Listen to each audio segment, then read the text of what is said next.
Good evening and welcome. Tonight, we turn our attention to an international case that unfolded quietly across several countries, and later required cooperation between police, courts, and public authorities in both Europe and Canada. At the center of this story is Order of the Solar Temple, a closed spiritual organization that operated for years beyond the attention of most people outside its own membership. For a long time, the group was known only to a small network of followers and local communities. It did not seek wide publicity. It did not operate large public centers. Instead, it existed through private gatherings, selective recruitment, and tightly controlled internal structures. To the outside world, it appeared to be one of many small esoteric movements that quietly formed and dissolved during the late 20th century. What makes this case especially significant is not only what later came to light, but how complex the investigation became once authorities were required to respond. The organization operated across national borders. Its members lived and met in more than one country. Its leadership and activities were not confined to a single legal system. When concerns finally became unavoidable, responsibility did not fall to one police service or one court, but to several. This episode follows only what has been confirmed through official investigations, court proceedings, and publicly released findings. It does not rely on speculation, unverified claims, or dramatic interpretation, where public narratives exist that cannot be supported by judicial records. They are treated carefully and described clearly as unproven. The story of the Order of the Solar Temple is not a simple account of a single place or a single moment. It is a slow and layered investigation into how belief, authority, and organizational structure can cross borders while remaining largely unseen by public institutions. In the years before the case became widely known, the organization attracted members who were often educated, professionally established, and financially stable. Many were not searching for escape from society, but for deeper meaning within it. They were drawn to spiritual ideas that promised personal transformation, higher understanding, and a sense of purpose that ordinary life did not always provide. Like many belief-based groups, the organization presented itself as a path of inner development rather than as a formal institution.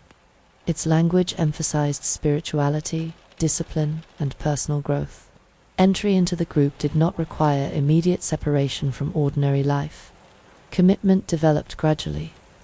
What authorities would later come to examine was not belief itself, but how leadership operated, how loyalty was reinforced, and how internal decisions were made. The investigation focused on structure, responsibility, and planning, rather than on doctrine alone.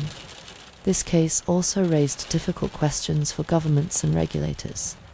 In democratic societies, freedom of belief and association is protected by law. Public authorities are limited in how and when they may intervene in the internal affairs of spiritual organizations. Oversight is designed to prevent abuse of power by the state, but those same protections can make it difficult to respond when harmful activity develops inside closed communities.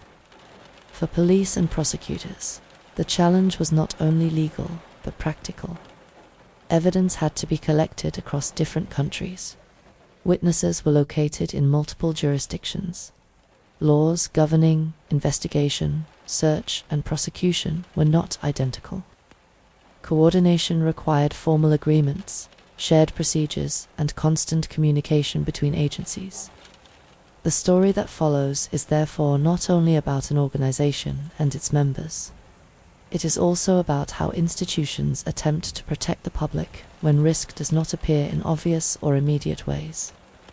It is about how responsibility is traced through leadership structures that are built on spiritual authority, rather than corporate titles or formal employment. There is no graphic detail in this account. The focus remains on verified timelines, official findings, and judicial outcomes. The aim is not to create fear, but to offer a calm and factual understanding of how a closed organization came to be examined through international investigation. For many people who followed this case as it unfolded, one of the most unsettling aspects was how ordinary much of it appeared at first. Meetings took place quietly. Members continued their professional lives. Communities remained largely unaware of what was developing within small and private networks. It was only later, through formal investigation and court proceedings, that authorities were able to reconstruct how leadership operated, how internal loyalty was maintained, and how actions were coordinated across borders. Tonight's story moves gently through that process. It follows the growth of a belief-based organization, the first signs of concern, and the slow emergence of a complex international inquiry that would span several legal systems and many years.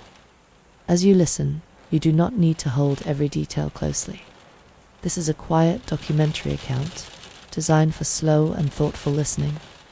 It is simply the story of how a closed spiritual movement, operating quietly in more than one country, became the focus of one of the most unusual cross-border cult investigations of its time. And so, as the night settles around you, we begin with a small and private organization and the long, careful work that would eventually bring its activities into public view. In the late 1980s, daily life across much of Western Europe was shaped by visible stability and quiet uncertainty at the same time. Economic growth, expanding international travel, and wider access to higher education created opportunities that had not existed for earlier generations. Yet alongside this progress, many people experienced a growing sense of emotional distance from traditional institutions, including established churches, political organizations, and long-standing social structures. In countries such as Switzerland and France, religious participation had been gradually declining for decades. Formal worship and institutional affiliation remained part of public life, but they no longer provided a shared framework of meaning for large sections of the population. Personal belief increasingly moved away from collective practice and toward individual exploration. During this period, interest in alternative spirituality expanded quietly. Bookshops and community centers began to host lectures on meditation, personal transformation, holistic health, and spiritual philosophy. Ideas drawn from Eastern traditions, psychology, and esoteric teaching were presented in accessible and modern language. For many people, these spaces offered something that conventional institutions no longer seemed to provide, namely reflection, identity, and personal direction. This shift did not emerge from social crisis or widespread poverty. Many individuals who attended spiritual seminars and discussion groups were professionally successful and financially secure. They were doctors, engineers, business owners, teachers, and managers. Their participation reflected not economic hardship, but a desire for deeper purpose and personal coherence within increasingly complex professional lives. The late 20th century also brought rapid technological and cultural change. Communication became faster. International travel became easier. Media coverage exposed people to spiritual traditions and belief systems from across the world. The boundaries that once separated philosophy, religion, and self-help began to soften. Within this environment, spiritual practice became less connected to inherited identity and more closely linked to personal development. Meditation was promoted as a tool for mental clarity. Physical discipline was presented as a pathway to emotional control. Spiritual progress was often framed as an individual journey rather than a collective responsibility. At the same time, trust in authority was quietly shifting. Traditional sources of guidance, including political leadership, established religion, and long-standing professional hierarchies, were increasingly questioned. People sought forms of knowledge that felt direct and experiential rather than institutional. This cultural landscape created space for small and highly specialized spiritual organizations. Some remained informal networks of discussion and practice. Others gradually developed structured leadership, defined teachings, and private membership systems. Most operated legally and attracted little public attention. An important feature of this period was the growing emphasis on personal autonomy. Individuals were encouraged to design their own moral and spiritual paths. This freedom supported creativity and self-expression, but it also reduced the influence of social frameworks that once moderated how authority and belief were understood. Esoteric movements often presented themselves as offering advanced or hidden knowledge. Their language focused on awakening, transformation, and access to deeper levels of understanding, rather than positioning themselves as replacements for established religion. They described their teachings as complementary or more refined. Participation frequently began through short courses or weekend seminars. These programs emphasized well-being, stress reduction, and personal insight. Commitment was rarely immediate. It developed through repeated contact and increasing emotional investment. In many cases, these groups were not regarded as unusual. They existed alongside yoga studios, meditation centers, and personal coaching programs. Their activities were not secret. They advertised events openly and attracted participants through mainstream cultural channels. The legal environment in Western Europe also played an important role. Freedom of belief and association was strongly protected. Governments and regulatory bodies generally avoided involvement in spiritual or philosophical communities, unless clear evidence of criminal activity was present. This legal restraint was rooted in historical experience. European societies had developed strong safeguards against state interference in private belief following periods of political and religious repression. As a result, spiritual organizations were largely trusted to regulate their own internal life. For public institutions, this meant that oversight focused primarily on administrative and financial compliance, rather than internal practice or leadership culture. Teaching methods, internal discipline, and organizational authority were regarded as private matters. It is within this broader climate that more structured esoteric movements were able to grow quietly. The combination of social openness, legal protection, and cultural emphasis on personal exploration created conditions in which small organizations could develop significant internal influence, without attracting public concern. The rise of alternative spirituality in the late 1980s therefore cannot be understood as a fringe phenomenon. It reflected mainstream cultural change. People were not withdrawing from society. They were searching for meaning within it, using new language and new forms of community. This environment did not, by itself, produce harm. Most spiritual organizations remained peaceful and informal. However, it did create opportunities for highly organized groups to form around strong leadership, private teachings, and selective membership. Understanding this context is essential for understanding how certain organizations were later able to operate across national boundaries while remaining largely invisible to institutions designed to protect the public. The story that follows begins not with crime, but with a cultural moment in which belief became personal, authority became fluid, and spiritual exploration moved quietly beyond the reach of traditional oversight. The organization that later became known as the Order of the Solar Temple did not begin as a single, clearly defined movement. According to court records and official investigations, it emerged gradually during the early 1980s from a network of small spiritual circles and esoteric study groups operating primarily in Switzerland and France. At the center of this early development were two men whose roles would later become central to the organization's identity and internal authority. One was Joseph D. Membro, a French-born organizer with a long-standing interest in esoteric traditions and private spiritual societies. The other was Luc Jouret, a Belgian physician who traveled widely to give public lectures on alternative spirituality and personal development. The earliest activities connected to what would later become the Order of the Solar Temple were presented as educational and philosophical gatherings. Public talks focused on spiritual harmony, personal transformation, and the search for deeper meaning in modern life. These events were open, legal, and often promoted through conventional advertising and personal networks. Luc Jouret played a particularly visible role in this early phase. He traveled across parts of Western Europe and Canada, giving lectures that blended alternative medicine, spiritual philosophy, and moral reflection. His public presence was that of a charismatic speaker, rather than a leader of a closed organization. For many attendees, participation initially consisted only of listening to lectures or attending short seminars. Joseph D. Mambro's role was more private and administrative. According to later investigative findings, he was responsible for organizing internal groups, managing finances, and developing the framework for more exclusive circles of membership.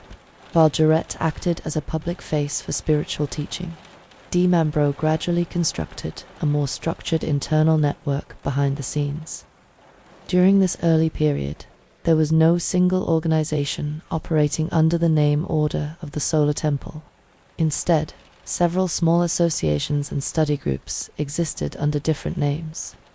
These groups shared overlapping leadership and membership and promoted similar spiritual ideas, but they did not yet function as a unified institution. Court records show that this loose structure was deliberate. Entry into the more private circles required personal recommendation and repeated contact with senior members. New participants were introduced slowly to the inner groups, while the public lecture program continued to operate as the primary point of contact for potential recruits. By the mid-1980s, these informal networks began to consolidate. Internal meetings became more structured. Membership lists were maintained. Financial contributions were collected to support meeting spaces, travel, and organizational activity. At this stage, the group began to describe itself as a spiritual order rather than simply a discussion network. It was during this period that the name Order of the Solar Temple was formally adopted. According to official investigation reports, the name was intended to reflect the group's symbolic focus on spiritual light, transformation, and cosmic order. The organization presented itself as a modern continuation of older esoteric traditions, rather than as a newly created movement. The group's identity was built carefully. Public material avoided extreme language and did not suggest separation from society. Members were encouraged to continue their professional and family lives. Participation in the organization was framed as an additional spiritual commitment, rather than a replacement for ordinary social identity. Internally, however, a more defined structure was developing. Small leadership circles were created, and access to certain teachings and rituals was restricted. Court findings later confirmed that these inner circles were controlled directly by D. Mambro, while Jouret remained closely associated with spiritual instruction and recruitment. Membership during this phase included individuals from a wide range of professional backgrounds. Investigators later identified doctors, architects, business owners, engineers, and administrators among early participants. Many were financially secure and socially established. The organization did not target vulnerable populations in the conventional sense. It attracted people who were actively seeking spiritual depth alongside stable professional lives. The formation of the organization was also shaped by its international character from an early stage. Jouret's lecture tours extended beyond Europe and into Canada, where additional groups were formed. Communication between members in different countries became increasingly regular, and meetings were sometimes organized across borders. According to court records, this international dimension was not accidental. The organization presented itself as part of a global spiritual movement, rather than as a local or national association. This identity reinforced the idea that membership connected individuals to a broader mission that extended beyond everyday social boundaries. Legal registration followed the structure already in place. Associations connected to the group were registered according to local legal requirements in the countries where they operated. This provided the ability to rent properties, organize events, and manage finances within existing regulatory frameworks. At this stage, there was no public indication that the organization was involved in unlawful activity. Authorities treated the group in the same manner as other small spiritual associations. Its meetings were private but legal. Its leadership was visible through public lectures and published material. What later investigations would show is that the formative years of the Order of the Solar Temple were crucial in shaping its internal culture. The division between public activity and private leadership circles became firmly established. Loyalty to senior figures was reinforced gradually rather than imposed suddenly. The early structure also allowed authority to develop without formal titles or transparent governance. Leadership was justified through spiritual status rather than organizational position. Decision-making remained concentrated in a very small number of individuals, even as membership expanded. By the late 1980s, the Order of the Solar Temple had become a defined spiritual organization operating across multiple countries. It had a recognized name, an expanding network of members, and an internal hierarchy that controlled access to information and participation. From the outside, it appeared to be one of many international esoteric movements emerging during that period. From the inside, however, a closed structure of leadership, selective access, and spiritual authority had already taken shape. The organization's formation was therefore not the result of a single moment or declaration. It developed quietly through lectures, private meetings, personal relationships, and carefully managed expansion. The foundations of authority and internal loyalty were laid long before public institutions became aware that the group would one day require international investigation. Within the Order of the Solar Temple, belief was presented as a path towards spiritual elevation rather than as adherence to a single formal religion, according to court records and official investigation reports.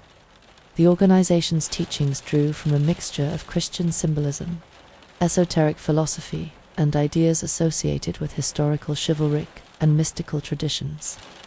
Members were taught that humanity was approaching a period of spiritual transformation. This concept was framed not as a public prophecy, but as specialized knowledge reserved for those who progressed within the organization. New participants were first introduced to general ideas of self-improvement and ethical living. More specific interpretations were revealed gradually as individuals became more deeply involved. A central theme of the group's doctrine was the belief that certain individuals possessed a higher spiritual role in guiding humanity through future change. Court findings later confirmed that this belief supported a hierarchical structure in which leadership authority was framed as divinely or cosmically assigned. At the core of this structure were Joseph D. Mambro and Luke Jarrett. Their roles were not defined primarily through formal titles, but through spiritual status. Members were taught that these figures had unique access to spiritual insight and knowledge that could not be obtained through ordinary study or reflection. Leadership was therefore justified through belief rather than through organizational accountability. Court records show that internal authority rested on the idea that spiritual advancement required complete trust in guidance provided by senior figures. The doctrine also emphasized discipline and personal purification. Members were encouraged to reflect constantly on personal weakness, emotional attachment, and moral responsibility. Spiritual development was framed as an ongoing process of correction and self-observation, rather than a fixed achievement. At more advanced levels of participation, teachings focused increasingly on the idea that the organization formed part of a hidden spiritual order responsible for preserving higher knowledge.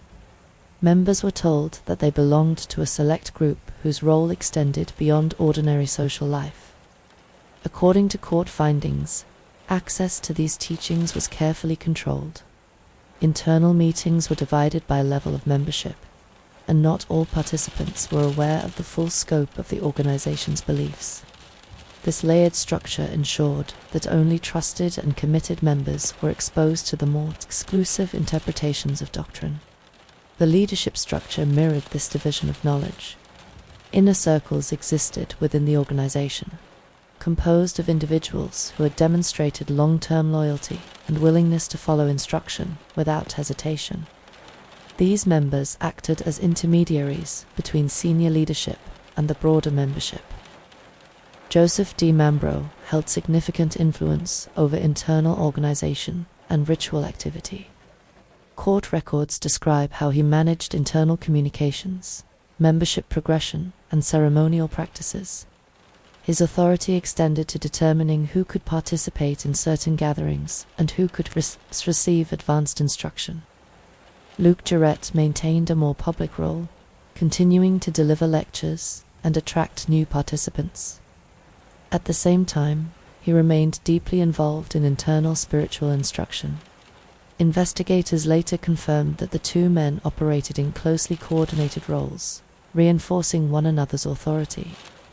Another important element of doctrine involved the idea of spiritual mission. Members were taught that their participation was not simply for personal growth, but served a larger cosmic purpose. This belief strengthened loyalty by connecting individual identity to the organization's collective destiny. Court findings also show that obedience was framed as a spiritual necessity. Guidance from leadership was not treated as advice. It was presented as essential direction required to remain aligned with the organization's higher purpose. Disagreement or hesitation was interpreted as a lack of spiritual readiness, rather than as a legitimate difference of opinion. Members who questioned leadership were encouraged to examine their own emotional attachments rather than the validity of instruction. The belief system further emphasized separation from ordinary society. While members were not immediately required to withdraw from family or professional life, they were encouraged to view the external world as spiritually unaware and increasingly unstable. The organization, by contrast, was presented as a protected space of clarity and order. Court records later confirmed that this narrative supported emotional dependence on the group. As members invested more time and identity into the organization, alternative sources of meaning gradually lost influence. The leadership structure also relied heavily on ritual and symbolic practice. Ceremonies, initiation processes, and private gatherings reinforced the authority of senior figures and strengthened the emotional experience of belonging. These practices were presented as essential stages of spiritual advancement. Importantly, the organization did not present itself publicly as a cult or closed movement. Its public material emphasized ethical living, reflection, and personal responsibility. The more exclusive aspects of doctrine and hierarchy remained confined to private settings. Investigators later identified this separation between public image and internal belief as one of the most effective mechanisms of control. It allowed the organization to appear compatible with mainstream society, while cultivating a much more restrictive internal environment. By the late 1980s, the belief system of the Order of the Solar Temple had developed into a structured and layered doctrine. Leadership authority was firmly embedded. Access to information was restricted. Spiritual status determined internal position. For many members, this structure offered certainty and purpose. It provided language for personal struggle and a sense of belonging to something larger than individual life. Understanding this belief system and leadership structure is essential to understanding how the organization later functioned. The framework of spiritual authority, selective access, and unquestioned guidance formed the foundation upon which all later decisions and actions would be built. Recruitment into the Order of the Solar Temple rarely began with a direct invitation to join a closed spiritual community. According to court records and official investigation reports, most individuals first encountered the organization through public lectures, discussion evenings, and small seminars, presented as opportunities for personal development and spiritual reflection. These events were typically advertised through personal networks, local cultural listings, and professional contacts. The atmosphere of early meetings was described by former members as calm and intellectually engaging. Speakers focused on ethical responsibility, the search for meaning in modern life, and the importance of personal discipline. Participants were not encouraged to make immediate commitments. Instead, those who expressed interest were invited to attend additional sessions or to take part in small study groups. This gradual approach allowed individuals to develop familiarity with the organization and its language before encountering any reference to internal hierarchy or private teachings. Membership developed through a process of personal recommendation. Court findings later confirmed that individuals were generally introduced to more private gatherings only after being observed over time by existing members. Attendance, behavior, and willingness to follow guidance were quietly assessed before further access was granted.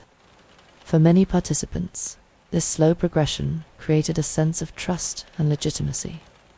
The absence of overt pressure distinguished the group from more openly demanding movements. Members often described their involvement during this stage as similar to participation in professional or philosophical societies. Once admitted to inner meetings, participants encountered a more structured environment.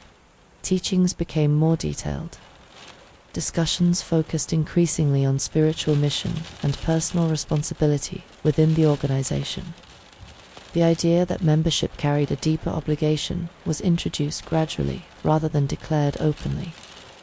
Daily life inside the organization varied significantly depending on a member's level of involvement and personal circumstances. Unlike some communal groups, most members of the Order of the Solar Temple continued to live in their own homes and maintained professional employment. The organization did not require immediate withdrawal from family or work. Participation took place alongside ordinary life.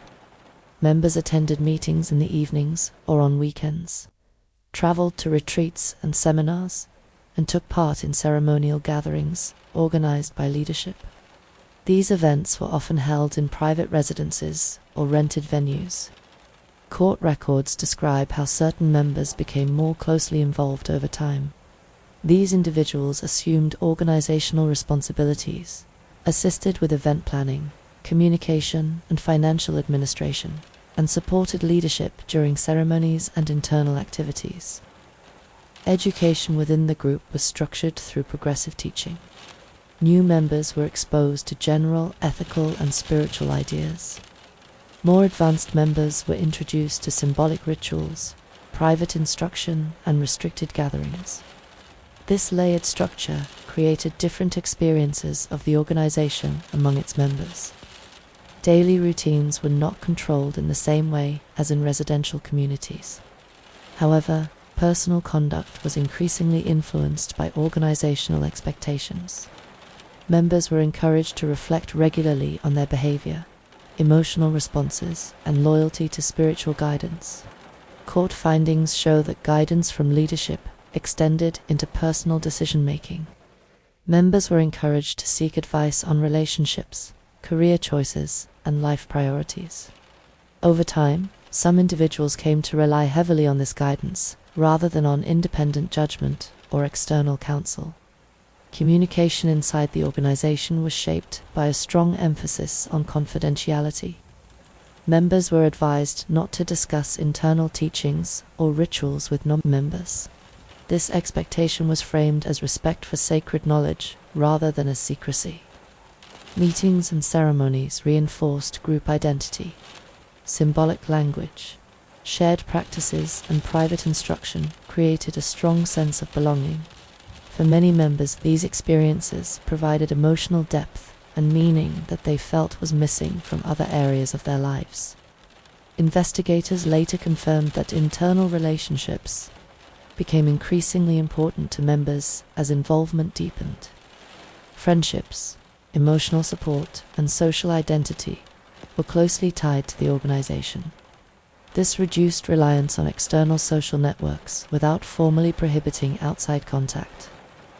Court records also describe how personal progression within the group was marked by recognition from leadership.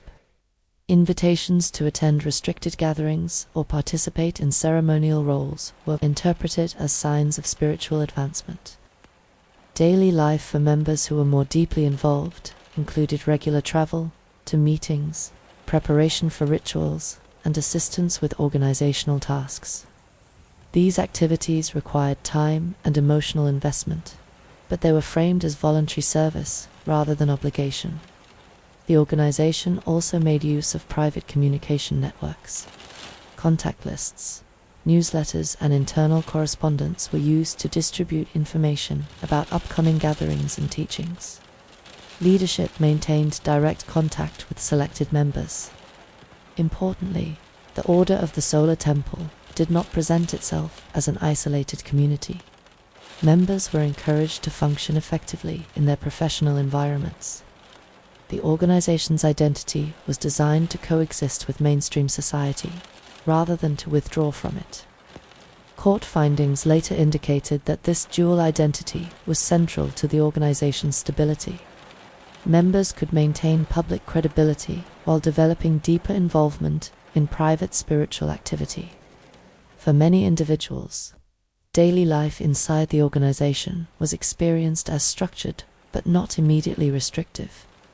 Meetings were purposeful, relationships felt supportive, leadership appeared attentive and personally invested in members' development. Recruitment and daily life therefore operated as a continuous and reinforcing process. New participants were introduced gradually. Identity developed through repeated shared experience. Loyalty strengthened through personal guidance and symbolic recognition. It was through this combination of gradual recruitment, layered education, and emotionally meaningful daily involvement that the organization was able to build a committed membership while remaining largely invisible to public institutions and external observers. Within the Order of the Solar Temple, isolation did not take the form of physical separation from society, according to court records and official investigation reports. It developed gradually through changes in how members were encouraged to understand relationships, trust, and personal responsibility. Members were taught that spiritual progress required careful control of emotional influence. Family members, close friends, and colleagues outside the organization were not described as enemies, but as people who could not fully understand the spiritual path. Concern or criticism from outside the group was often interpreted as confusion rather than as legitimate warning. Over time, this way of thinking changed how members responded to doubt. When questions arose about leadership or internal practices, members were encouraged to bring those concerns to senior figures within the organization, instead of discussing them with people outside. Emotional and intellectual support was gradually redirected away from personal networks and into the internal structure of the group. Court findings later confirmed that this redirection of trust was one of the most important mechanisms of internal control. As members became more invested in the organization, senior figures increasingly replaced family and long-standing friends as the primary source of guidance and reassurance. Information control played a central role in this process. Members were expected to treat internal teachings, rituals, and discussions as private. This expectation was presented as respect for sacred knowledge rather than as secrecy. Sharing details with non-members was discouraged because it was believed that spiritual concepts could be misunderstood or misused outside the organization. Investigators later noted that this confidentiality reduced opportunities for external questioning. When members avoided describing their experiences to others, it became more difficult for families or professionals to recognize how deeply the organization had shaped personal decision-making. Internal communication reinforced a shared narrative about the outside world. According to court testimony, society was often portrayed as spiritually distracted and emotionally unstable. Ordinary life was described as dominated by material concerns and false priorities. The organization, by contrast, was presented as a rare space of clarity, order, and higher understanding. This contrast created an emotional boundary between members and their surrounding communities. It encouraged the belief that meaningful connection could be found only within the group. Control inside the organization was exercised primarily through personal relationships, rather than through written rules. Senior members maintained regular contact with those under their guidance. Conversations focused on spiritual progress, emotional challenges, and commitment to the organization's purpose. Court records describe how members were encouraged to examine personal thoughts and feelings closely and to share doubts or difficulties with leadership. These conversations were framed as spiritual guidance. However, investigators later recognized that this practice also increased emotional dependence on senior figures and reinforced internal loyalty. Correction and discipline were similarly framed in spiritual terms. When members expressed hesitation, fatigue, or disagreement, this was interpreted as evidence of personal weakness or insufficient spiritual development. Guidance focused on increased discipline, deeper commitment, and greater trust in leadership. This approach reduced the likelihood that members would interpret distress as a signal to question the organization. Instead, discomfort became a sign that more effort and obedience were required. Loyalty to leadership was presented as a central spiritual responsibility. Members were taught that progress depended on trust in those who possessed higher spiritual insight. Court findings later confirmed that leadership authority was justified not through organizational accountability, but through claimed spiritual status. Senior figures were described as guardians of knowledge and as essential guides for the group's mission. Their guidance was treated as necessary for personal advancement and for fulfilling the organization's collective purpose. Disagreement was not openly punished, but it was reframed.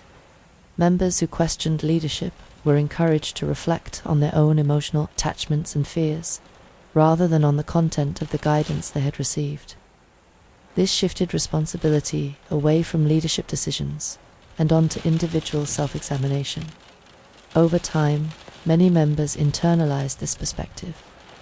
According to testimony, followers often became self-correcting, monitoring their own thoughts and reactions to ensure alignment with organizational expectations. Court records also describe how loyalty was reinforced through symbolic recognition. Invitations to attend private gatherings, participate in ceremonies, or receive personal instruction were interpreted as signs of trust and spiritual advancement. These moments carried strong emotional meaning and strengthened attachment to leadership. The organization did not rely on overt threats to maintain loyalty. Instead, it cultivated a strong sense of shared destiny. Members were taught that their participation formed part of a greater spiritual mission that extended beyond ordinary life. This belief connected personal identity to the future of the organization itself. The possibility of leaving the group was not formally prohibited. However, departure was described in spiritual terms as a failure to complete one's path. Former members were portrayed as having lost direction or having been overcome by emotional weakness. This narrative discouraged others from considering withdrawal and reinforced the idea that safety and purpose existed only within the organization. Investigators later confirmed that practical dependence also contributed to internal control. Some members relied on the organization for access to social networks, spiritual guidance, and emotional stability, although most maintained independent employment and housing.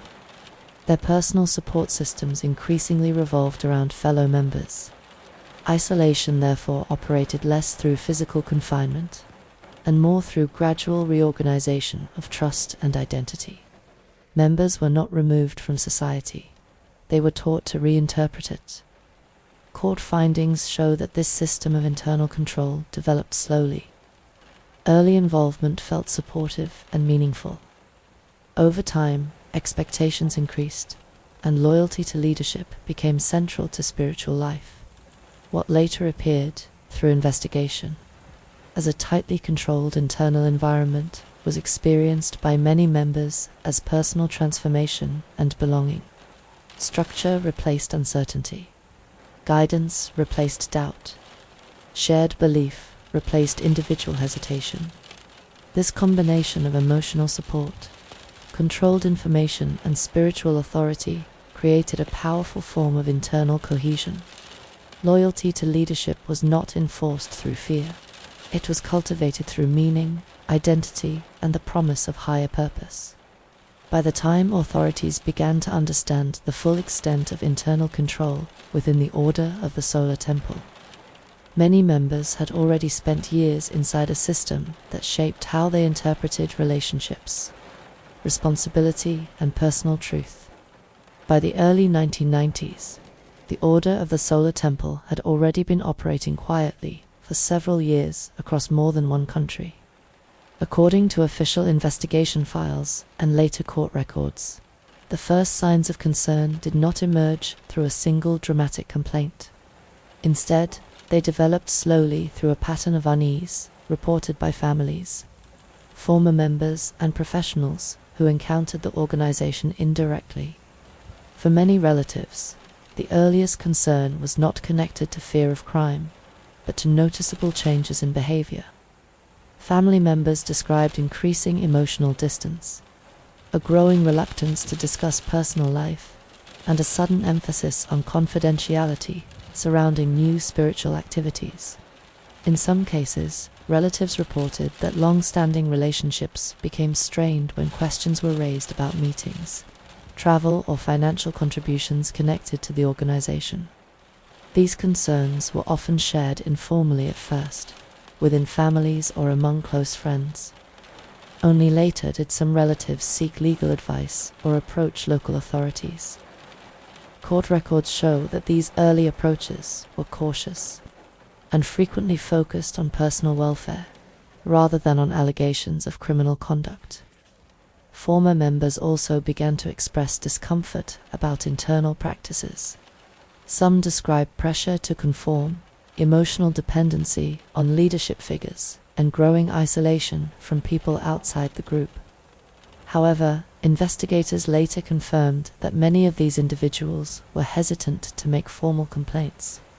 Some feared social consequences. Others were uncertain whether what they had experienced would be regarded as unlawful. At that stage, the information reaching authorities was fragmented. Reports were received in different regions and often concerned different individuals. There was no single national file and no shared investigative framework linking the accounts together. In both Switzerland and France, public authorities were legally restricted in how they could respond to matters involving private spiritual organizations. Belief, internal teaching, and membership practices were protected under freedom of association and freedom of religion. Unless there was clear evidence of a criminal offense, police and regulators were limited to recording information rather than initiating direct intervention. As a result, early contact with authorities often led to advice rather than investigation. Families were encouraged to seek civil or counseling support. In some cases, individuals were directed to legal professionals to address personal or financial disputes rather than criminal concerns. According to later judicial findings, some early reports involved financial issues. Relatives expressed concern about donations and shared expenses connected to the organization. However, financial contributions were generally presented by members as voluntary, and documentation did not initially demonstrate fraud or coercion that would justify criminal inquiry. Professionals who encountered members through medical, social, or workplace settings also contributed to early awareness. Investigative summaries note that concerns were raised about emotional strain, exhaustion, and intense personal commitment to spiritual activities. These observations were treated primarily as welfare matters, not as indicators of organized wrongdoing. Local communities near meeting locations and private residences used by the organization occasionally reported unusual patterns of activity. These included regular closed gatherings, restricted access, and limited interaction with neighbors. On their own, such observations did not establish grounds for law enforcement action. Authorities therefore faced a difficult situation. Individual concerns existed, but they did not yet form a coherent picture of risk. Each report appeared limited when examined in isolation.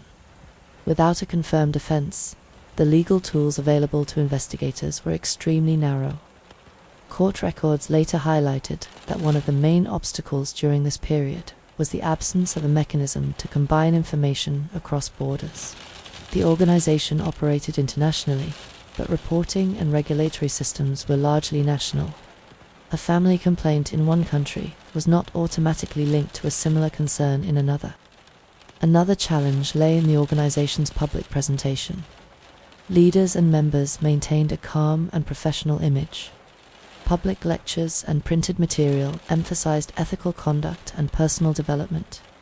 When concerns were raised, representatives of the organization denied wrongdoing and framed criticism as misunderstanding. This public posture complicated the evaluation of early warnings. Without direct access to internal practices, authorities were required to rely on statements from individuals who often felt unsure, conflicted, or fearful of confrontation. Investigators later confirmed that some early information was recorded, but not escalated. This was not due to disregard, but to legal restraint. In democratic systems, suspicion alone cannot justify surveillance, search, or seizure. Evidence of crime must precede intrusion into private organizational life. As a result, awareness developed slowly and unevenly.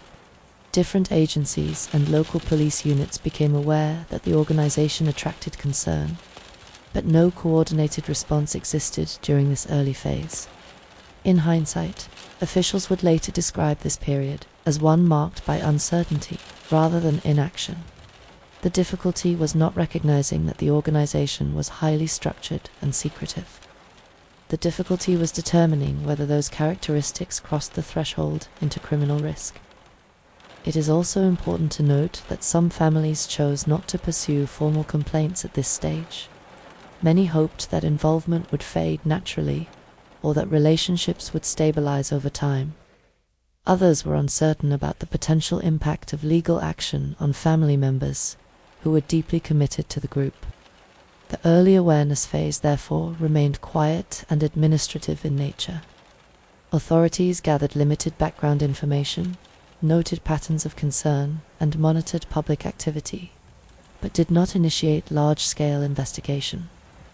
Only later, when clearly defined criminal events occurred and evidence became available, would these early concerns be re-examined and placed into a broader investigative context. At this stage of the story, however, the Order of the Solar Temple remained, in the eyes of public institutions, a private and legally operating spiritual organization that generated unease, but not yet a confirmed criminal case. The first confirmed deaths linked to the Order of the Solar Temple occurred in early October 1994, in remote residential properties in Switzerland. What follows in this chapter is limited strictly to facts established through police investigations, forensic findings, and court proceedings. On the 4th and 5th of October 1994, emergency services and police were alerted to fires and unusual circumstances at two separate locations in Switzerland, one in the canton of Valais and another in the canton of Fribourg. When authorities entered the buildings, they discovered the bodies of multiple individuals inside. The scenes were immediately secured and treated as potential crime scenes. Fire services confirmed that the buildings had been deliberately set on fire. Police established that the incidents at the two locations were connected, based on timing, similarities in the scenes, and the identities of those involved. Forensic examination confirmed that the deceased included senior figures connected to the organization, as well as other members. Investigators later established that some of the individuals had died as a result of gunshot wounds, while others had been affected by fire and smoke. The precise circumstances surrounding each death were examined separately as part of the criminal investigation. authorities confirmed that the individuals found at both Swiss locations were linked through membership in the same organization and through shared participation in internal activities. Personal documents, membership records, and communication material recovered from the sites supported this connection. In the days that followed, Swiss police began a coordinated national investigation. The focus was on reconstructing the final movements of those involved, identifying who had been present at each location, and determining how the events had been organized. Public communication during this period remained cautious. Officials avoided early conclusions, while forensic and investigative work was still underway. The deaths were initially treated as suspicious and potentially criminal in nature. As the investigation developed, authorities confirmed that the events were not isolated domestic incidents. The organizational links between those who had died became central to understanding what had taken place. 1 year later, in December 1995, further deaths occurred in Canada, in a rural area of the province of Quebec. Emergency services were alerted to a fire at a private residence. When responders entered the property, they discovered the bodies of several individuals. As in Switzerland, the scene was immediately secured and examined by forensic teams. Investigators confirmed that the individuals found in the Canadian location were also members of the same organization. Canadian authorities worked closely with Swiss and French investigators to compare evidence, membership records, and communication material. This cooperation established that the deaths in Canada were directly connected to the same organizational network. Forensic findings in Canada confirmed that the fire had been deliberately set. Investigators also determined that the deaths had occurred before the fire fully developed. As with the Swiss cases, the precise circumstances of each death were examined individually. The investigation later confirmed that the individuals who died in Canada had been part of private internal gatherings shortly before the incident.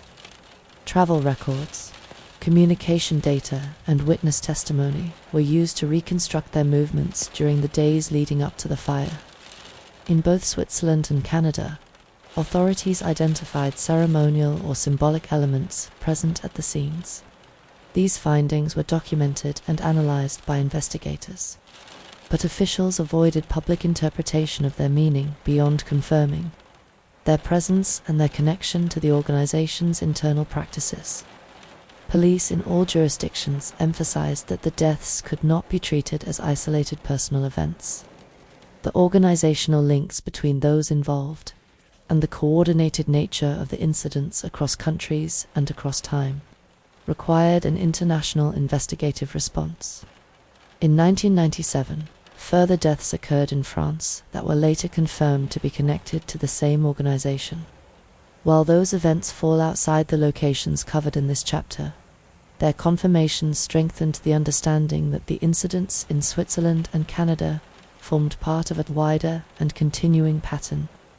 Throughout the investigations in Switzerland and Canada, authorities worked to establish whether any individuals had assisted in organizing the events, and whether criminal responsibility extended beyond those who died.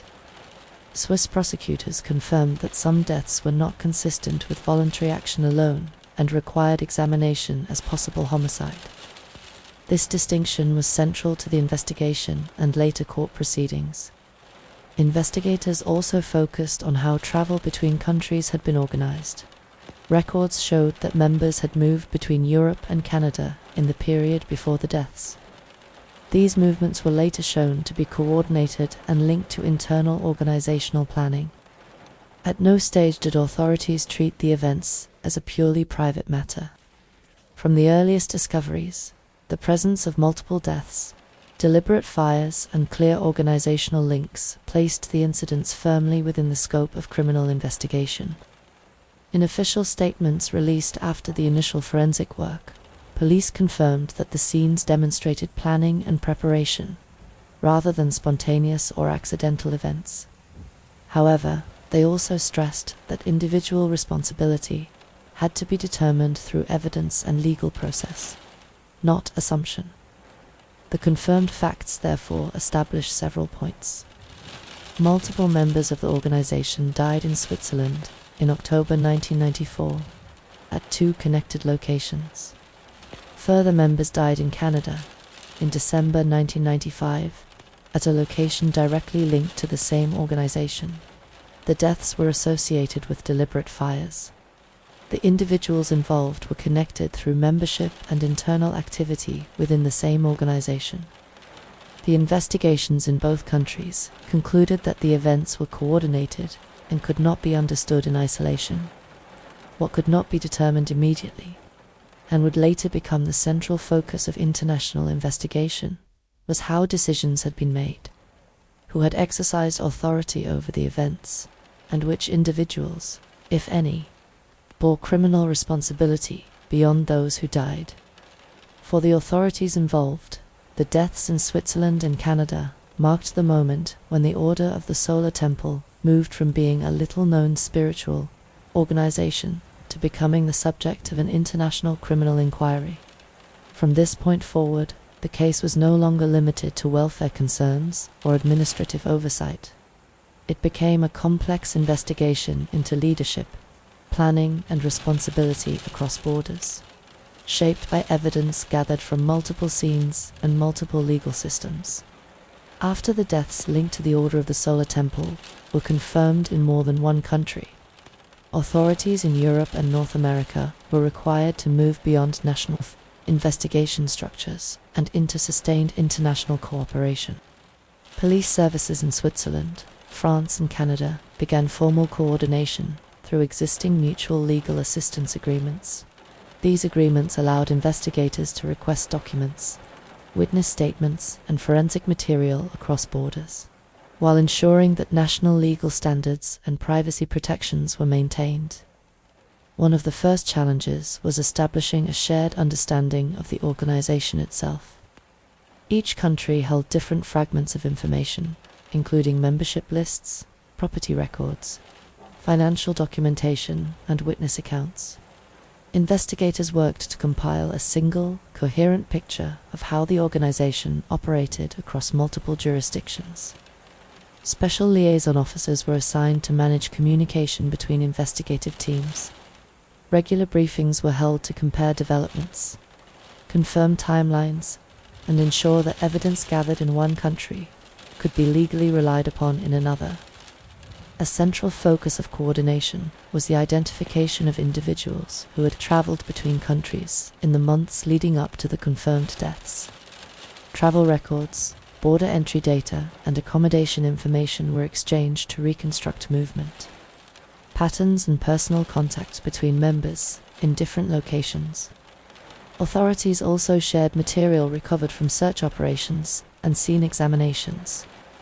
This included internal correspondence, symbolic items connected to organizational practice, and administrative documents that indicated internal structure and leadership roles. Each item was assessed for relevance and for its potential use in future court proceedings. Because different legal systems apply different evidentiary standards, careful documentation became essential. Investigators ensured that the chain of custody for physical evidence was fully recorded and that all interviews were conducted in accordance with the procedural requirements of the country in which they took place. Forensic specialists also worked together across borders. Pathology reports, fire investigation findings, and scene analysis were reviewed jointly to confirm consistency in interpretation and to identify shared characteristics between incidents in different countries. This technical cooperation helped establish that the events could not be understood as isolated or unrelated occurrences. Similar methods, similar organizational connections, and overlapping participant networks supported the conclusion that the incidents were part of a coordinated organizational pattern. Another important task was the verification of internal organizational records. Membership lists and internal communication material recovered in one country were cross-referenced with information held elsewhere. This allowed investigators to confirm identities, leadership positions, and the structure of internal groups. Financial investigation teams were also involved. Authorities examined bank records, property ownership, and organizational accounts linked to individuals associated with the group. These financial inquiries were not aimed at belief or religious activity, but at determining whether money had been used to support travel, accommodation, or organizational operations connected to the events under investigation. The complexity of international cooperation created unavoidable delays. Requests for legal assistance had to pass through formal judicial channels. Translation of documents and testimony was required before material could be assessed by investigators in other countries. These processes were slow, but essential for ensuring that any later prosecutions would withstand legal scrutiny. Witness coordination presented additional challenges. Some witnesses lived in different countries from the investigators seeking their testimony. In such cases, interviews were conducted by local police under formal request, and transcripts were shared with partner agencies. In certain situations, follow-up questioning required additional legal authorization. Investigators were also required to balance public communication with investigative confidentiality. Statements issued by authorities focused on confirmed developments and avoided commentary on leadership responsibility while inquiries were still ongoing. This approach was intended to protect the integrity of future legal proceedings. At the same time, coordination extended beyond law enforcement alone.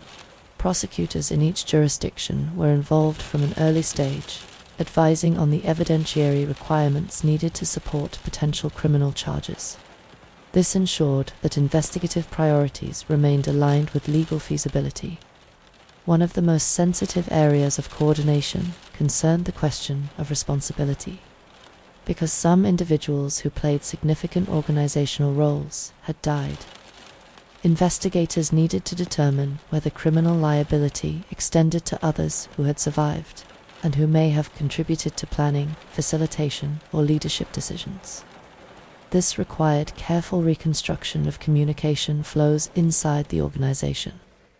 Internal documents, testimony from former members, and digital records were analyzed to establish who had access to key information and who had authority over specific decisions. Investigators also examined how internal instructions were transmitted between countries. Travel coordination, meeting schedules, and private communications were reviewed to determine whether leadership activity was centralized or distributed across different national branches of the organization. The exchange of intelligence between countries was essential in identifying individuals who might not have appeared directly in one national investigation, but whose role became clear when viewed through a broader international perspective. Throughout this phase, authorities were careful to distinguish between membership and criminal involvement. Court guidance in all jurisdictions required that responsibility be linked to evidence of action, facilitation, or leadership direction, rather than to belief or association alone.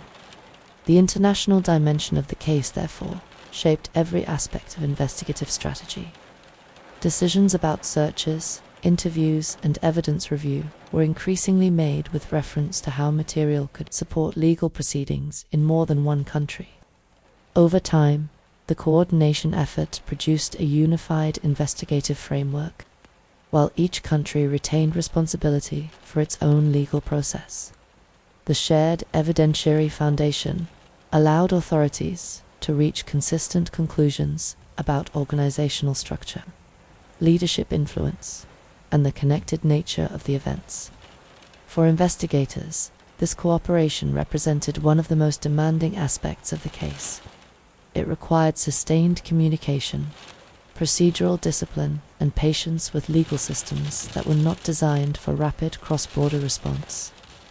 Yet it was through this slow and methodical coordination that authorities were able to move from individual national tragedies toward a broader understanding of how a closed organization had operated across borders, and how responsibility could be examined through law rather than through assumption. The international police operations that followed the deaths therefore did not focus only on what had happened, but on how decisions had traveled. how authority had been exercised, and how evidence could be brought together to support accountability in multiple legal systems. As international investigators examined the deaths connected to the Order of the Solar Temple, one of the most difficult and sensitive questions they faced was how criminal responsibility could be established within a belief-based organization whose authority was defined by spiritual status rather than formal job titles. From the earliest stages of the judicial inquiries, prosecutors and investigative judges focused on leadership influence rather than on membership alone. Courts in Switzerland and France made clear that belonging to the organization, participating in ceremonies, or sharing its beliefs could not, by itself, establish criminal liability. Responsibility had to be linked to evidence of decision-making, planning, facilitation, or direct involvement. Two figures stood at the center of this examination. The first was Joseph D. Mambro, who had been responsible for internal organization, administration, and the management of private ceremonial structures. The second was Luc Jouret, who acted as the principal spiritual instructor and public representative of the movement. Investigators established that both men occupied positions of exceptional influence within the organization. This influence was not derived from elected leadership or formal governance structures.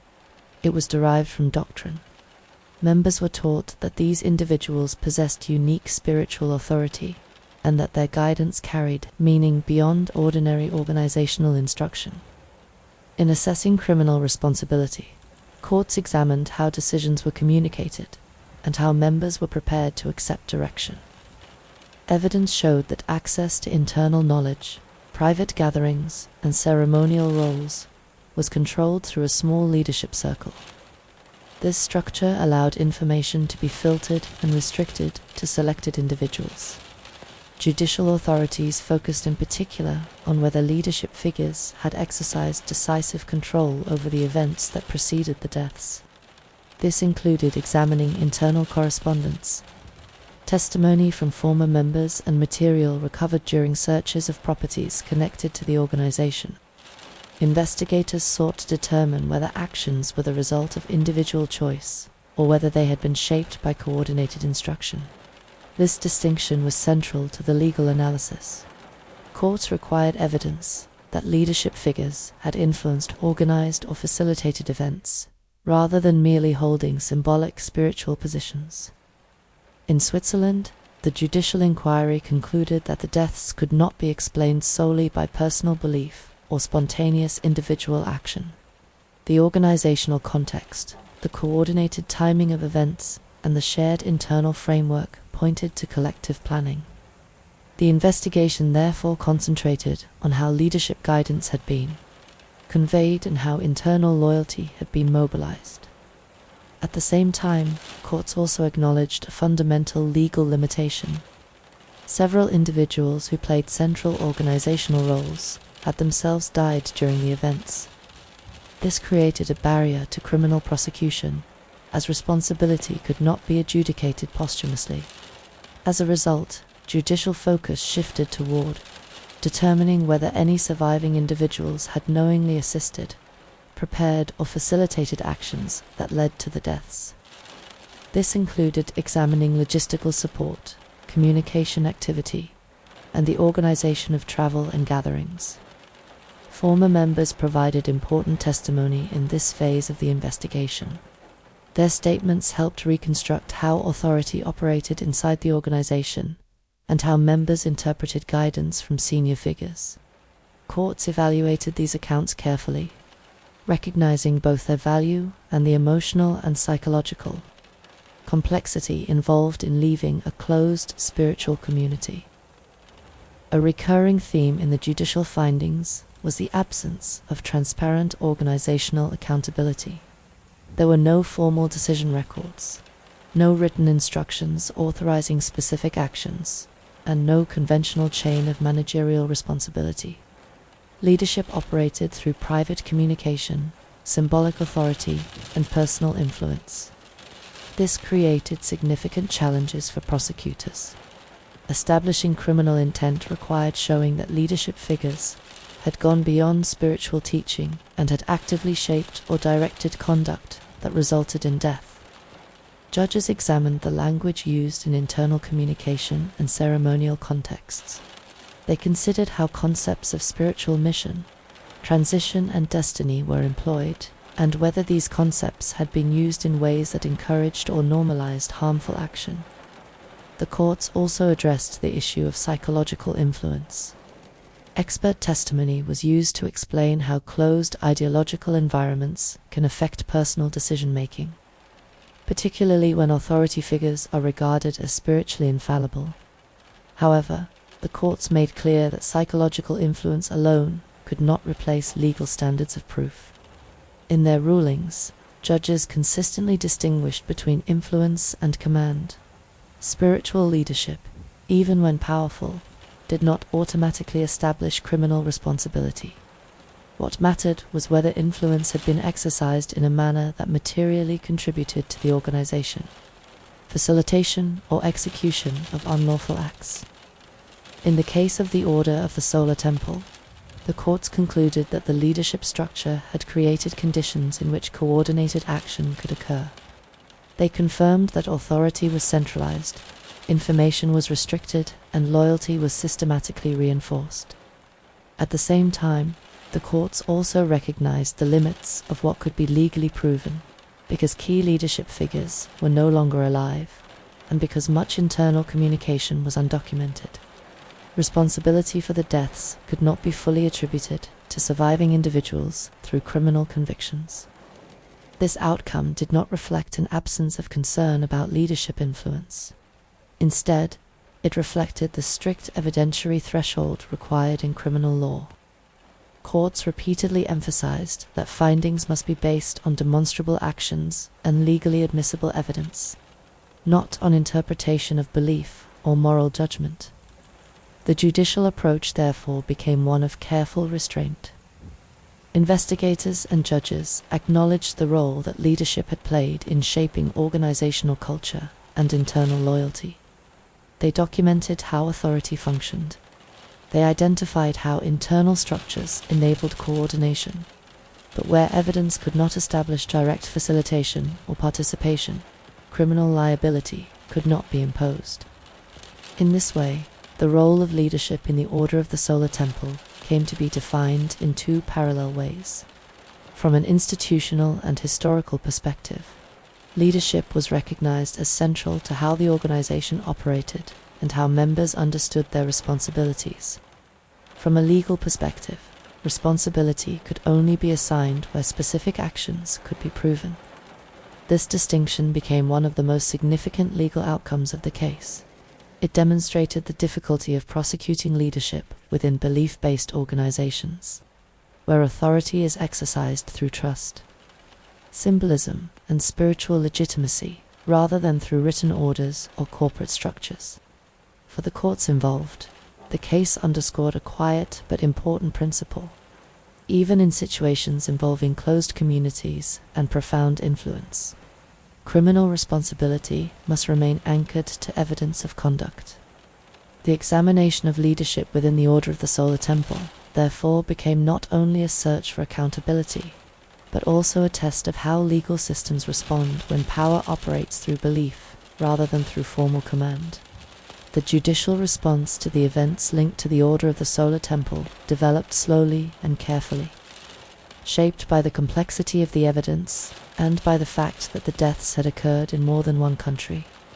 Each legal system was required to conduct its own proceedings, while at the same time relying on information gathered through international cooperation. In Switzerland, prosecutors opened criminal investigations immediately after the discoveries in 1994. Judicial authorities focused on determining whether the deaths were the result of coordinated criminal activity and whether any individuals who survived could be held legally responsible for assisting, organizing, or facilitating what had taken place. Swiss courts treated the matter as a criminal inquiry, rather than as an internal, religious, or philosophical issue. The central legal question was not what the organization believed, but whether specific individuals had committed offenses under criminal law. Investigators examined homicide, arson, and related offenses, alongside possible complicity and assistance. Because several individuals who occupied senior roles in the organization had died during the events, the scope of prosecution was limited from the outset. Swiss judicial authorities therefore concentrated on surviving members who were suspected of having played a logistical or organizational role. Court proceedings in Switzerland involved extensive review of forensic reports, financial records, communication material, and testimony from former members. Judges examined how meetings were organized, how properties had been accessed, and how internal communication functioned in the period leading up to the deaths. In France, judicial proceedings developed in parallel. French courts examined the activities of individuals and associated structures operating on French territory, particularly in relation to organizational planning, support networks, and internal communication. French prosecutors focused on determining whether criminal responsibility could be established for offenses such as participation in a criminal association and assistance connected to the preparation of the events. As in Switzerland, the courts were required to distinguish carefully between religious activity, which remained legally protected, and criminal conduct. The legal proceedings in France involved a long investigative phase. Judicial authorities collected evidence through search operations, interviews, and analysis of organizational material.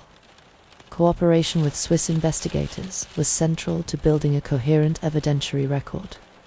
In both countries, courts placed strong emphasis on procedural fairness. Defense lawyers challenged the interpretation of evidence, questioned the reliability of witness testimony, and raised concerns about the difficulty of reconstructing events within a closed organization. Judges repeatedly clarified that belief and spiritual doctrine could not form the basis of prosecution. The courts required demonstrable actions, such as logistical support, planning assistance, or involvement in operational decisions, to establish criminal liability. In Canada, authorities also conducted criminal investigations, following the deaths that occurred in Quebec in 1995. Canadian prosecutors examined whether any offences had been committed within Canadian jurisdiction, and whether individuals could be charged in connection with events that occurred on Canadian soil. As with the European proceedings, Canadian courts relied heavily on forensic findings, property records, and testimony from individuals who had been connected to the organization. Cooperation with Swiss and French authorities provided essential contextual information regarding leadership structure and organizational practice. However, in Canada, as in Europe, the death of key figures limited the scope of criminal prosecution, while investigations confirmed the organizational links and the coordinated nature of the events. Legal proceedings faced similar evidentiary barriers when attempting to assign responsibility to surviving individuals. Across all jurisdictions, judicial authorities were confronted with the same fundamental difficulty. Much of the organization's internal decision-making had taken place in private, without written records, and within a structure that relied on personal authority rather than formal documentation. Courts examined whether participation in ceremonies, meetings, or internal planning discussions could constitute criminal involvement.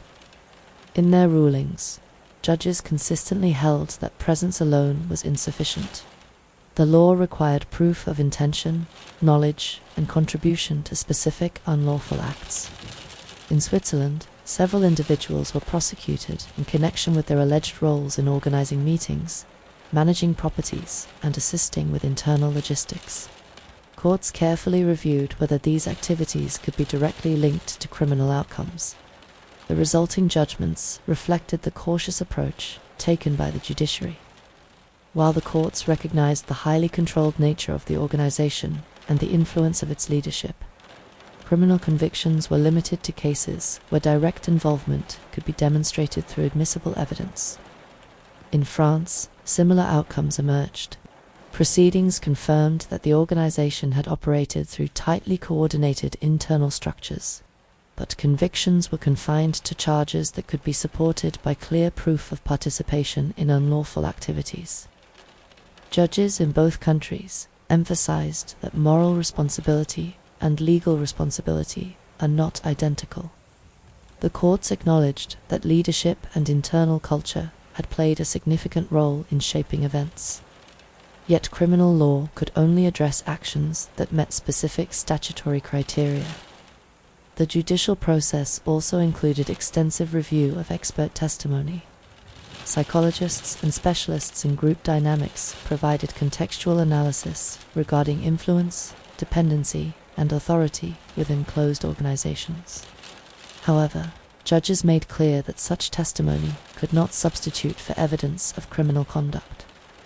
Throughout the proceedings, public communication by judicial authorities remained restrained. Courts avoided broad statements about the organization itself and limited their rulings to the conduct of specific defendants. The legal outcomes therefore varied by individual and by jurisdiction. Some prosecutions resulted in convictions related to participation in criminal activity connected to the organization. Other cases were dismissed or resulted in acquittals due to insufficient evidence. Despite these limitations, the proceedings established several important legal findings. Courts confirmed that the deaths were connected through organizational planning, and that the events were not isolated or accidental. They also confirmed that the internal structure of the organization had enabled coordination across borders. At the same time, the courts openly recognized the boundaries of criminal law when dealing with belief-based organizations. The absence of documentation, the private nature of leadership, communication, and the death of central figures restricted the ability of prosecutors to assign responsibility more broadly. The judicial record that emerged from these proceedings therefore became a detailed institutional account of how the organization operated, how authority was exercised, and how decisions were communicated, even where criminal convictions could not be secured in every case. In this way, the court proceedings in Switzerland, France, and Canada served two parallel purposes. They addressed individual responsibility where evidence permitted, and they documented, through legal process, the organizational mechanisms that had made the events possible. The legal outcomes did not provide a single, unified resolution across countries. Instead, they reflected the realities of different legal systems responding to the same complex and deeply interconnected set of events. The public response to the events connected to the Order of the Solar Temple unfolded gradually, shaped by official statements, court proceedings, and long investigative timelines, rather than by immediate public spectacle. In the weeks following the first confirmed deaths, media coverage across Switzerland, France, and Canada focused primarily on verified information released by police and prosecutors. Authorities adopted a cautious communication strategy, emphasizing that the investigation remained ongoing and that responsibility could only be established through judicial process. For many members of the public, the most unsettling aspect of the case was not only the number of deaths, but the fact that the organization had operated quietly and lawfully for many years. The group had not presented itself as hostile to society, nor had it appeared openly radical. It had existed within ordinary legal frameworks and alongside everyday professional life. Public discussion, therefore, began to focus less on the beliefs of the organization and more on how institutions respond when closed communities operate within protected legal boundaries. Newspapers, broadcasters, and public forums examined whether existing systems were sufficient to identify risks without violating civil liberties. In Switzerland, political representatives and regulatory authorities initiated internal reviews of how spiritual and philosophical organizations were registered and supervised. These reviews did not target belief or doctrine. Instead, they focused on administrative oversight, financial transparency, and the limits of regulatory intervention when concerns arise that do not immediately meet criminal thresholds. Officials publicly acknowledged that most spiritual and religious associations function peacefully and responsibly. The challenge, they noted, lay in identifying when organizational structure and internal control mechanisms might indicate heightened risk, even in the absence of specific criminal allegations. In France, public attention turned toward the role of public authorities in responding to early warning signals. Parliamentary discussions and ministerial statements examined how information from families, former members, and local agencies had been handled prior to the deaths. French officials emphasized that legal protections surrounding freedom of belief and association are essential. At the same time, they recognized that coordination between social services, local authorities, and law enforcement could be strengthened when concerns relate to welfare, psychological pressure, or financial vulnerability. In Canada, particularly in the province of Quebec, public reaction was similarly focused on institutional responsibility rather than on spiritual practice. Authorities reviewed how fire, police, and judicial services had responded to the incident, and how cooperation with European counterparts had been organized. Canadian officials highlighted the importance of international legal cooperation mechanisms. The case had demonstrated that closed organizations can operate across borders in ways that challenge traditional investigative structures, which are largely national in design. Across all three countries, one common theme emerged in public discussion. The case exposed a gap between administrative oversight and criminal enforcement.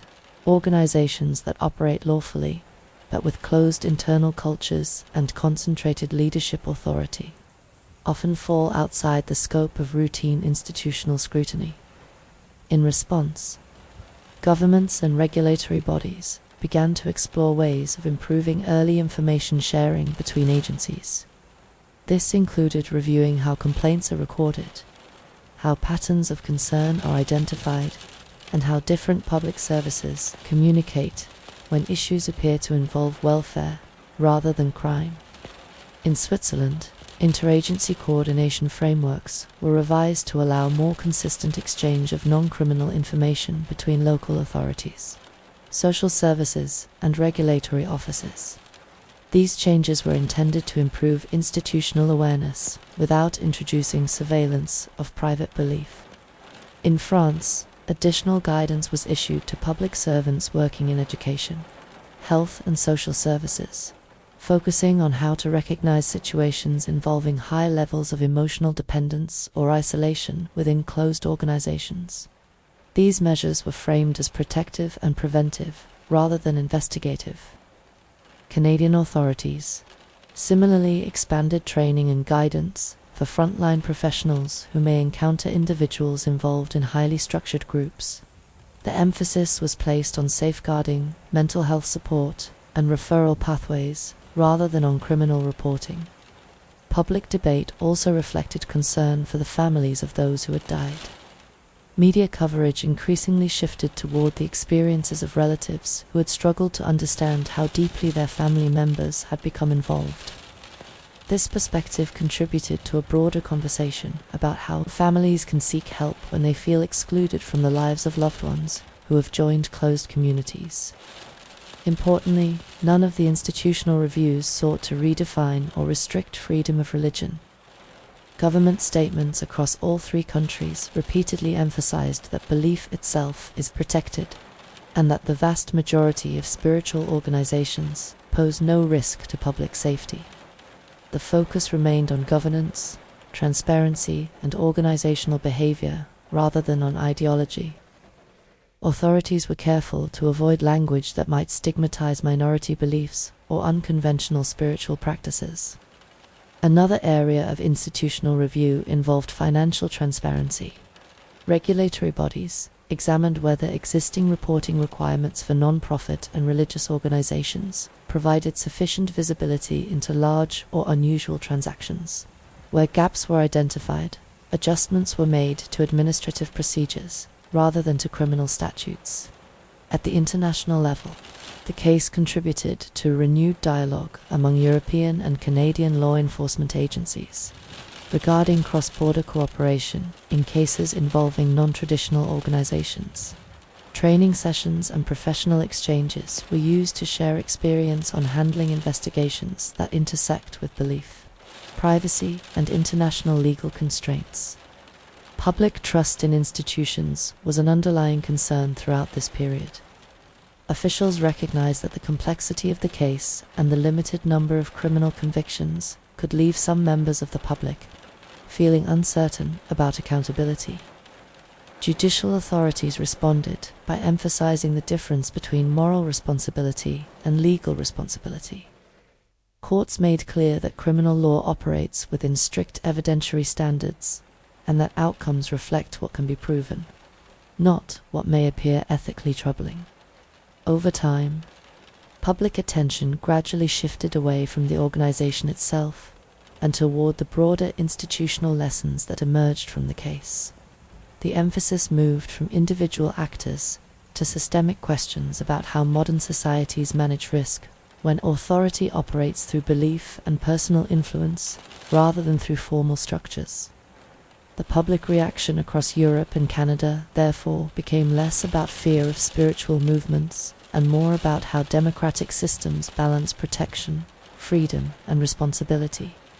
In this sense, the lasting public impact of the case was not driven by its dramatic elements, but by the quiet reassessment of how institutions listen to early concerns, how agencies share information, and how oversight can remain respectful while still responsive. The story of public reaction and institutional review did not result in sweeping legal reforms or new criminal categories.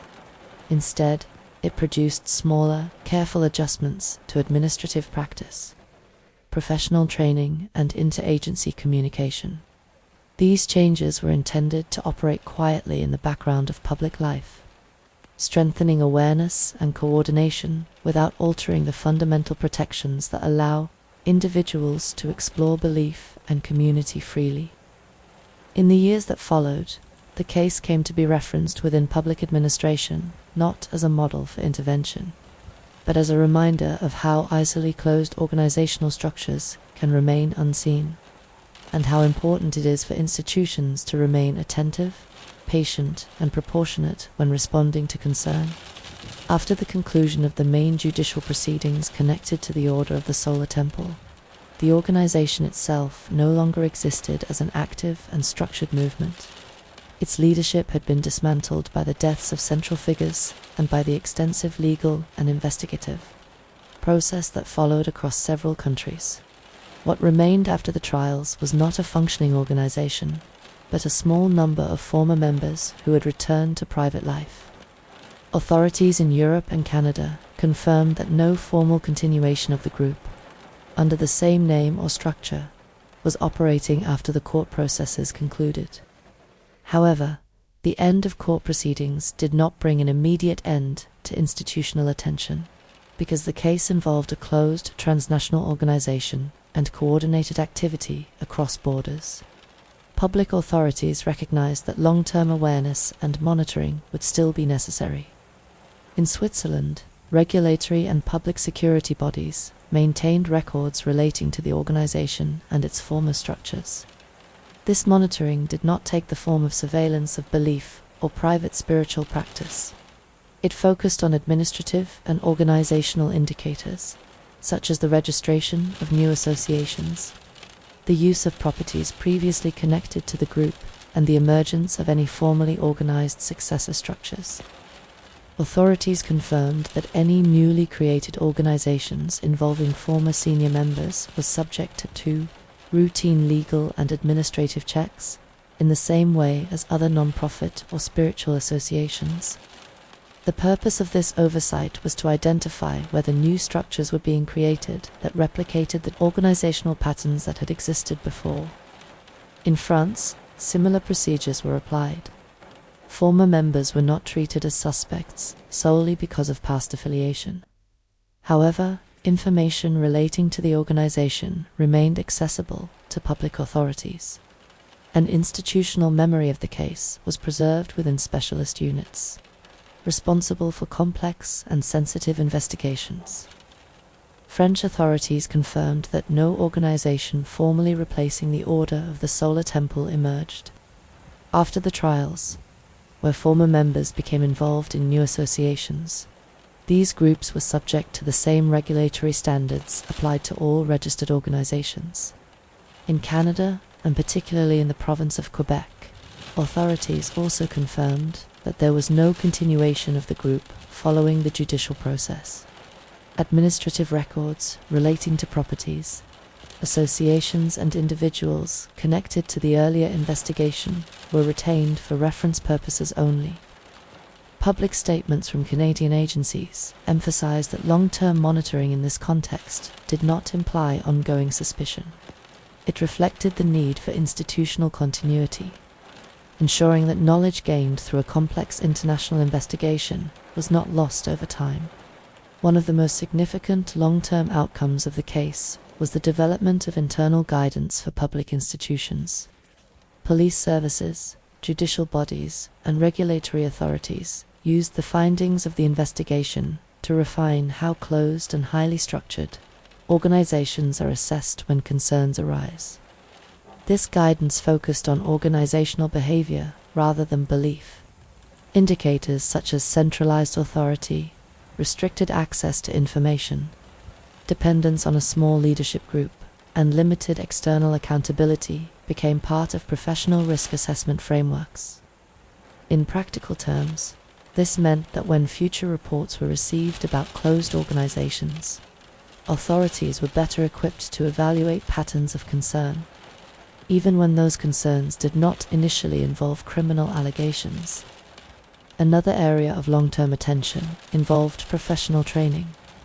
Public officials working in social services, education, health and community support roles received additional guidance on how to respond when individuals appear to be experiencing strong emotional dependence or isolation within closed groups. These measures were designed to support early intervention through welfare and support services, rather than through law enforcement alone. Authorities also confirmed that systems for interagency communication were strengthened following the case. When concerns involve both welfare and organizational behavior, information can now be shared more consistently between local authorities, regulatory officers, and police services, while still respecting privacy and legal protections.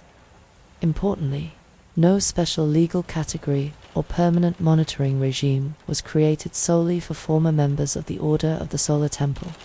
Democratic safeguards and civil rights remained central to institutional policy. Monitoring related only to organizational activity that falls within public administrative systems. The case also influenced how international cooperation is maintained after major investigations conclude. Records, procedural guidance, and contact points between agencies in different countries were retained, so that future cross-border cases could benefit from established working relationships. From an institutional perspective, the long-term legacy of the organization lies not in continued investigation, but in preparedness. Authorities across Europe and Canada recognized that closed and ideologically driven organizations can evolve slowly and quietly, and that meaningful oversight often requires patience rather than rapid intervention. For the families affected by the events, the period after the trials brought a different form of closure. While the judicial process addressed legal responsibility as far as the evidence allowed, there remained unanswered questions that no court could fully resolve. Public institutions acknowledged this openly, and support services continued to be made available for relatives and former members seeking assistance. Over time, public attention shifted away from the organization itself. Media coverage declined, and the name of the group gradually moved from current affairs into historical record. Yet within public institutions, the case continues to serve as a reference point. It remains part of professional training, legal discussion, and policy development relating to complex investigations involving belief-based organizations and international coordination. the Order of the Solar Temple no longer exists as an organized movement. There are no public activities, no recognized leadership structures, and no operational presence connected to the group. What remains is institutional knowledge. The long-term monitoring that followed the trials was not designed to watch people.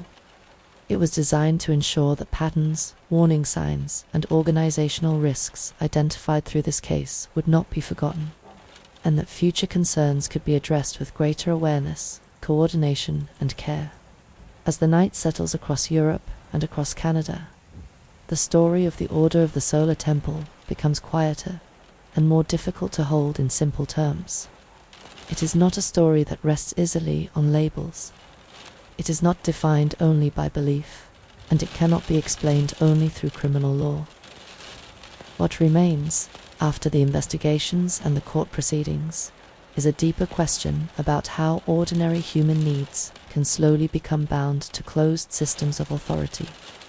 Many of the people who joined the organization did not do so in search of danger. They were looking for understanding, for meaning, and for a way to make sense of personal and professional lives that had become complex and demanding. They entered a space that promised reflection, purpose, and a form of inner order. Nothing about that search is unusual. What made this story unfold as it did was not belief itself, but the way authority became concentrated, protected, and insulated from challenge. Guidance gradually replaced independent judgment. Loyalty became a measure of spiritual maturity, and silence, over time, became a form of protection for the organization rather than for the individuals inside it. For public institutions, this case remains a quiet reminder of how difficult it is to recognize risk when harm does not appear in familiar forms. Closed organizations can operate legally, politely, and without obvious confrontation. They can exist within the boundaries of law, while still shaping the private lives of their members in powerful and unseen ways. The investigations that followed were slow and careful, not because authorities lacked concern, but because responsibility must always be proven, not assumed. Courts were required to draw a strict line between belief and conduct, between influence and criminal action, and between moral judgment and legal responsibility. That restraint is not a failure of the system. It is one of its most important protections. For families who watched loved ones move further away into a private world of language and meaning they could not share, the passage of time has not erased uncertainty. Even after legal processes conclude, there are questions that remain personal rather than judicial.